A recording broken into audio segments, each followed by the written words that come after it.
দেন আল্লাহ। এমন কোন জুলুম নাই, গুনাহ নাই আমি করি নাই, সগীরা কবিরা, জেনে না জেনে, ইচ্ছায় অনিচ্ছায়, শিরকি বেদাতি সব গুনাহ করেছি। আল্লাহ, আকাশের নিচে জমিনের উপরে আমার চেয়ে বড় গুনাহগার আর কেউ নাই। চোখের পানি ছেড়ে আল্লাহরে বলেন, আল্লাহ, আমি ছাড়া তোমার গোলামের অভাব নাই, তুমি ছাড়া আমার দ্বিতীয় কোনো রব নাই, তুমি ছাড়া তো কেউ আমার গুনাহ ক্ষমা করার নাই, তুমি আমার রব, তুমি আমার সব। বলতে পারবেন? এই তাকরীর আমার পটুয়াখালীর ভাইয়া, এই স্বীকৃতিটা দেখতে আল্লাহ বড্ড ভালোবাসে, কারণ আমরা সবাই গুনাহগার। আমরা সবাই কি? বিশ্বনবী বলেন, কুল্লুকুম খাত্তাউন, বানি আদম, তোমরা সবাই পাপী। সবাই কি? সবাই পাপী।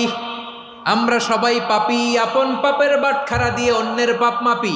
আমরা যে পাপী এটা ভাবতে মনে চায় না কারো, খালি অন্যের পাপ দেখি আমরা, এটা ভুল। ওর এই পাপ, ও পাপী, ও জালেম, ও জাহান্নামী, এরকম একটা